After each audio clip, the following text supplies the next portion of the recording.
Incident Report YUL 20/12, Section 3. I have been reminded by a terse and rather bitey messenger wyvern that woke me up at an unpardonable hour this morning that this report requires both proper explanatory background and to stick to the facts. This seems contradictory to me. If I have to explain the facts, then I won't be sticking just to them, will I? Wyvern, I ask you. Haven't these people heard of a telephone? Anyway, here's a fact that is also background. The prevailing winds in the British Isles come from the Atlantic, the west. What this means is that when a town is developing, most of the really offensive industries, the smelting, tanning sort of things that make smoke and unpleasant smells, tend to end up on the eastern side of the city where the wind is going to blow all the ghastliness away from the houses of the rich people and not in through their windows to mess up their washing.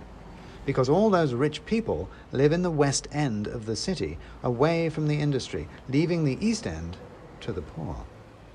In a city like London, that had an international port and was once the heart of a global empire, the east end was filled with the poor from all over the world, and those people brought their magic with them. A century ago, the east end of London was a warren of wonder and horror, marvels and monsters from all over the world, secret societies and ancient wisdom. Down in a cellar, a cadre of secret supernatural assassins plots while an Eastern European golem waits for orders in a synagogue attic.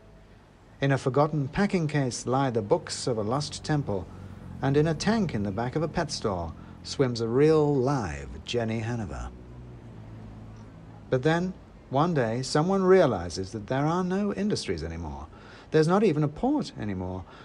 What there are now are lots of big empty industrial buildings and warehouses that can be bought for pennies and sold for a lot of money to the sort of people who think exposed brickwork and rusty pipes and the smell of mold is authentic. And all of a sudden, the East End of London, once full of poverty and disease and squalor and crime, is now full of electric scooters and digital agencies and barbers who specialize in beards. There's still crime, though, obviously. There's actually stuff to steal now, after all. What all these facts and background tell you is that if you were going to look for magical creatures who had learnt to use the internet, you'd go looking in Spitalfields and Shoreditch and Hoxton, the East End. There's a railway that runs through Shoreditch, an old Victorian above-ground line, which means that under it are spaces, bridges and railway arches that are now all converted into coffee shops and dance studios.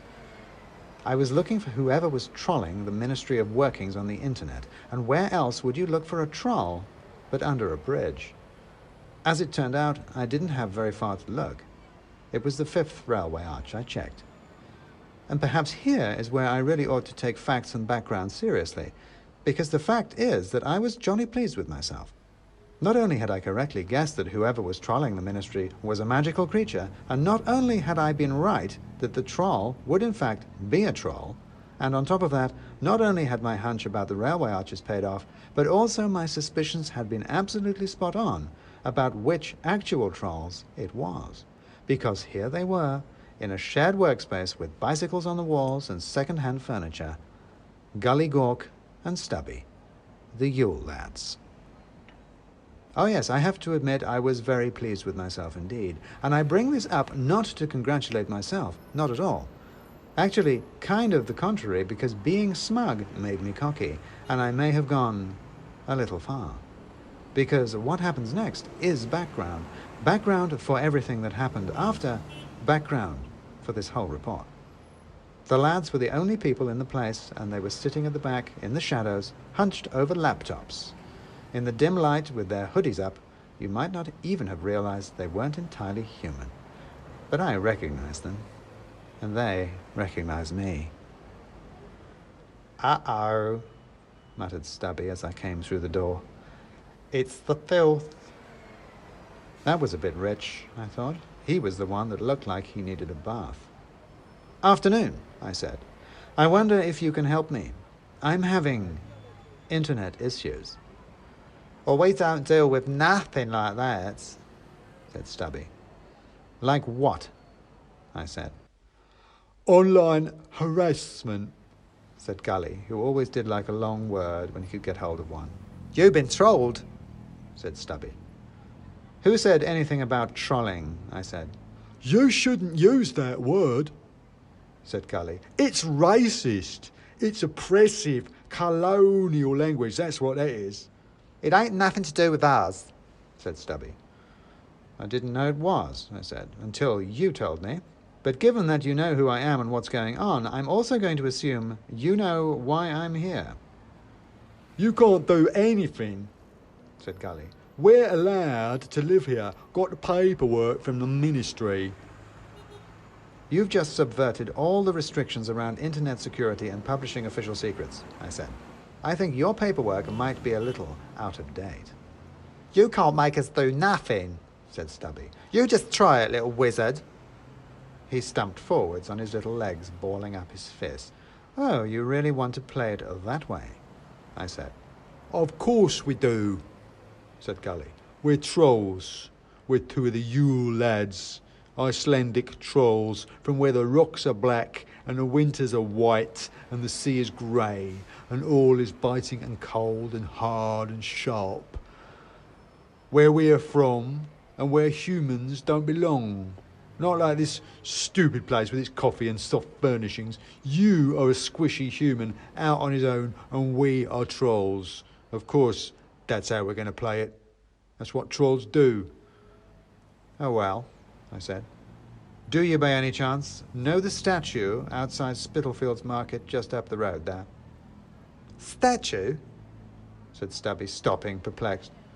"In the square there, on top of some boxes," I said.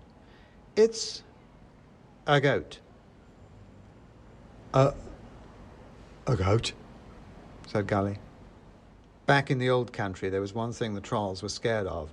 When the dark clouds gathered around the peaks, and the thunder rolled down the fjords, and the god Thor went hunting with the storm at his back, hunting trolls in his chariot pulled by goats. Ever since then, goats and trolls have had a thing. Billy Goat Gruff and all that business. I'd passed the statue I mentioned on my way down to Shoreditch, and I'd made a mental note in case my hunch about trolls was correct. I'd summoned it the moment I walked in the door and saw the lad sitting there. It entered right on cue, tip-tapping up beside me on its delicate little stone hooves. "A goat?" shouted Stubby, leaping back. "A goat," I said. "You were saying?" All right," said Gully. "We hear you. We've shut it all down." "We stopped it already," said Stubby. "It was only a joke." "And you'll get out of the city," I said. "Out of the city?" said Stubby. "South of the river," I said. 1,000 years we've been here," said Gully. "We was under a bridge over the ditch before it was even Shoreditch. You can't send us south of the river." "I want you gone," I said, and the goat started trotting around to the end of the table, round the back of the trolls. They edged forward past me towards the door, trying to stay away from it. "It's not fair," whined Stubby. "It was only a joke. We only did it a bit." "Out," I said. "You'll pay for this," said Gully. "You'll see, we've got plans." "Yeah," said Stubby, "we've got plans." "Out," I said, and the goat made a little rush. The lads leapt through the door and went through in a flash, and the goat followed after, herding them out. And I clapped my hands and headed back to my tower, thinking no more about it, which was, as it turned out, a massive mistake.